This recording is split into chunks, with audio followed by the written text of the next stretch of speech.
Salut à tous, c'est Marco, bienvenue sur la 2CGM. On pourrait croire qu'il est difficile de faire des pains burgers ou hot dog à la maison.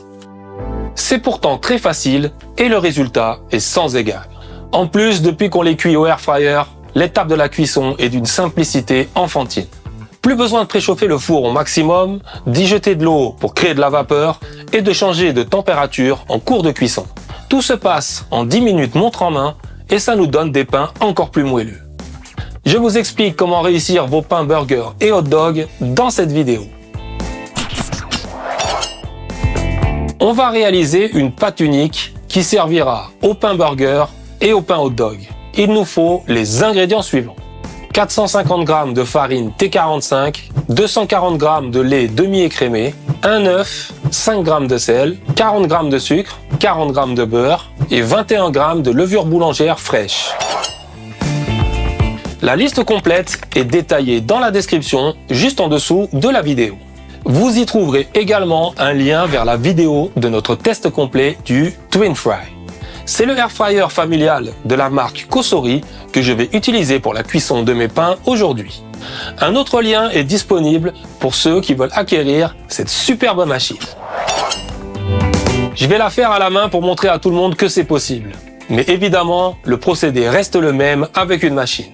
Je commence par les éléments secs, la farine, le sucre et le sel. Je mélange pour bien répartir les différents ingrédients. Il est préférable d'utiliser du lait tiède pour cette recette. J'ai laissé le mien à température ambiante, donc pas de souci. Ce n'est pas obligatoire, mais j'aime bien casser l'œuf dans le lait et bien fouetter pour avoir quelque chose d'homogène dès le départ. J'émiette ensuite la levure boulangère fraîche dans les liquides. J'utilise de la levure fraîche. Si vous optez pour de la sèche, il faut diviser la quantité par 3. J'en ai mis 21 g, ce qui ferait donc 7 g pour de la levure sèche. Tape de 3 les gars, je vous ai pas pris en traître. Je mélange bien. J'en envoie environ la moitié dans mon saladier. Et je commence à incorporer de la farine directement à la main. Puis j'ajoute le reste des liquides. Et je fais des mouvements circulaires comme ceci. Ça va être super collant au départ. C'est normal, n'ajoutez surtout pas de farine. Il faut donner du corps à la pâte et faire travailler le gluten. C'est ça qui va faire qu'elle ne collera plus. J'ai obtenu un mélange homogène et on voit bien que la pâte commence à devenir élastique. Je fleure mon plan de travail et je débarrasse le contenu du saladier dessus. Je forme une boule et on passe au pétrissage. J'attrape la pâte du bout des doigts de chaque côté et je la frappe sur le plan de travail pour l'étirer. Puis je la replie dans un mouvement circulaire rapide comme ceci. Quart de tour et c'est reparti. Il ne reste plus qu'à enchaîner pendant une quinzaine, voire une vingtaine de minutes. Si ça colle au plan de travail, j'utilise ce type de corne en plastique, ça fonctionne super bien. Ça peut paraître technique, mais le geste se prend assez rapidement. Par contre, heureusement que j'ai un petit bâton parce que c'est bien sportif. J'ose pas imaginer le taf que les boulangers à l'ancienne accomplissaient au quotidien. Respect à ceux qui sont toujours en vie. Comme prévu, la pâte devient de plus en plus élastique et colle de moins en moins. Je l'étale sommairement et j'ajoute le beurre que j'ai découpé en parcelles. Je referme et je pétris à nouveau pour l'incorporer. Ça peut sembler galère au début, mais à force d'insister, le beurre va disparaître comme par enchantement dans la pâte. Je termine en formant une boule. Ma pâte est bien lisse, bien élastique et homogène, elle est au top. Ça demande pas mal d'efforts de le faire à la main, mais le résultat est vraiment satisfaisant.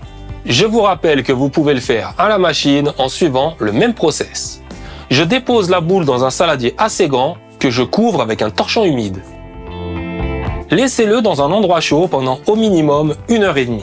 La pâte doit doubler, voire tripler de volume. J'ai laissé pousser la pâte pendant 2 heures. Le résultat se passe de commentaires, c'est du grand art. Je la dégaze et je débarrasse le tout sur mon plan de travail. Avec les quantités données, vous pouvez faire 5 pains burgers et 5 pains hot dog. On est une famille de 5, c'est parfait. Je divise donc la pâte en 2 parties égales. J'ai remis la deuxième partie de pâte dans le saladier que j'ai couvert avec le torchon. On commence par les pains burgers. Je veux 5 pains. Je divise donc en 5 pâtons. Les miens font 82 grammes. Je vous laisse calculer en fonction de ce que vous avez obtenu. Vous pouvez évidemment le faire à l'œil. Mais bon, si on peut éviter d'entendre les gosses se plaindre car l'un d'entre eux en a un plus gros que l'autre, on s'en passe volontiers. Même si j'avoue que c'est bien frustrant ce genre de choses à cet âge-là. On passe au façonnage qui est plutôt simple pour les pains burgers. La deuxième pousse va se passer directement à l'intérieur de la cuve du air fryer. Je dépose du papier cuisson au fond. C'est vraiment pas obligatoire. C'est pour faciliter le nettoyage qui est déjà très simple. Je récupère un pâton et je ramène tout vers le centre comme ceci. Je retourne la boule et je la forme en la faisant tourner entre mes mains. Je termine en enfermant la boule dans ma main sans serrer et je fais tourner à nouveau. Je saupoudre avec un tout petit peu de farine et je recommence le geste. Et voilà ce qu'on obtient. Je l'écrase doucement pour en faire une galette la plus ronde possible. Si vous voulez une jolie forme finale, c'est maintenant que ça se joue. Dans tous les cas, pas de panique. Même si vous faites des pains complètement difformes, ils seront quand même super bons. Tout est une question d'entraînement. Je dépose ce premier pain dans le bac du air fryer et j'enchaîne le même procédé pour les 4 pâtons restants. Je les mets en quinconce car ça va gonfler à nouveau. Le bac du Twin Fry est tellement grand que je peux faire tenir les 5 sans aucun problème de place. Je couvre avec un torchon humide et c'est reparti pour minimum 30 minutes de pouce. Mes buns se sont bien développés, ça fait plaisir.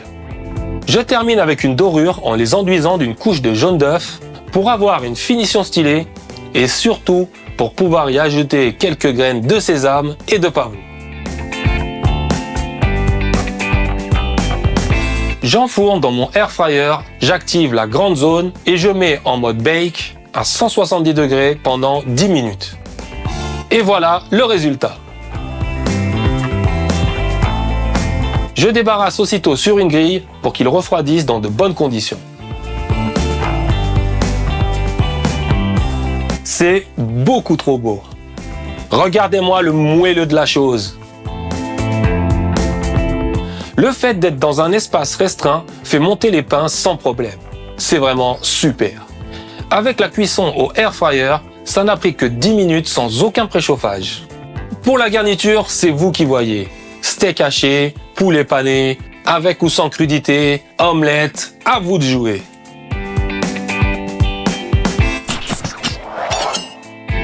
On passe au pain pour les hot dogs. La deuxième partie de pâte a continué à pousser pendant que je faisais les pains burgers. C'est carrément pas un souci. D'ailleurs, les bons pains de l'époque poussaient 2 fois avant d'être façonnés. C'est sûr que ça a tendance à disparaître quand on voit ce qu'on nous vend à l'heure actuelle. Bref, je divise en 5 pâtons, comme tout à l'heure. Je ramène tout vers le centre, je forme une boule, je la retourne pour avoir les soudures vers le haut, j'aplatis sommairement, puis j'étale comme ceci pour avoir une forme plus longue que large. J'ajoute un peu de farine et je la répartis bien en caressant la pâte. Je la retourne. Ne mettez pas de farine de ce côté, vous allez bientôt comprendre pourquoi. Je rabats la partie du haut, puis celle du bas pour former un rectangle. J'appuie sur toute la longueur pour bien sceller. C'est pour ça qu'il ne faut pas mettre de farine. Sinon ça va être super galère à ce niveau, ça ne va pas fusionner correctement. Je rabats les 2 coins, puis la pointe pour former un arrondi. Même action de l'autre côté. Je retourne le pâton et j'appuie bien avec mes doigts. On distingue déjà la forme qu'on recherche. Il faut imaginer que ça va prendre du volume en hauteur. On est précisément sur la forme d'un hot dog. Je le retourne à nouveau côté soudure, je mets un tout petit peu de farine et je la répartis en caressant. Pareil pour le haut et je dépose le résultat dans la cuve du air fryer dans le sens de la largeur. Je répète la même opération avec les 4 pâtons restants. Encore une fois, la cuve du Twin Fry est largement assez grande pour en faire 5 d'un coup et faire plaisir à toute la famille. On est bien, tout le monde va être à l'aise pour se développer correctement.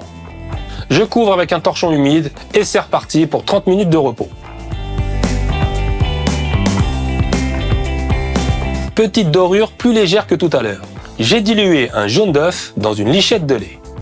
J'enduis tous les pains avec et j'enfourne dans le Cosori Twin Fry Programme Bake 170 degrés pendant 10 minutes.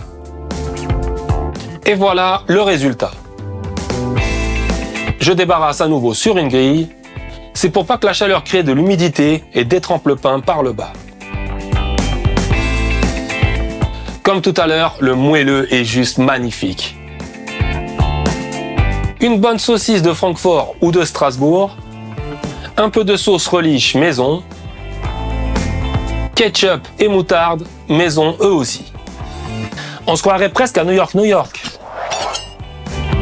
Les deux types de pain vieillissent pas trop mal. 2 ou 3 jours plus tard, ils seront évidemment moins moelleux, mais un coup de réchauffage leur donne une deuxième jeunesse. On vous avait déjà prévenu, notre four est aux oubliettes depuis qu'on a testé les air fryers de Cosori. La cuisson des pains maison est tellement simple, rapide et donne un résultat encore plus moelleux qu'avec un four traditionnel. Je vous rappelle qu'un lien vers notre test complet du Twin Fry est disponible dans la description. Un autre lien est disponible si vous voulez l'acquérir. Je ne le répéterai jamais assez, c'est un véritable investissement à long terme. Encore merci à Cosori pour ce matériel de qualité. À la semaine prochaine sur la 2CGR.